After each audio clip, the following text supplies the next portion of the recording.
উমাইর ইবনে হুমাম বললেন বাহ বাহ। কি বললেন? বাহ বাহ মানে চমৎকার, মাশাআল্লাহ চমৎকার।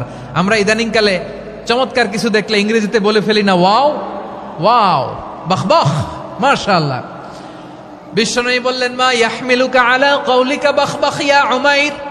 ও উমাইর, আমার এই কথা শুনে তুমি কেন বললা বাহ বাহ, চমৎকার চমৎকার কেন বললা? সাইয়েদনা উমাইর ইবনে হুমাম রাদিয়াল্লাহু তাআলা আনহু বললেন ইয়া রাসূলুল্লাহ, আপনার এই কথা শুনে আমি বড্ড খুশি হয়েছি, আর আমি প্রত্যাশা করছি আমি যদি ওই জান্নাতের মালিক হতে পারি তাহলে কতই না ভালো হতো। সুবহানাল্লাহ বলেন।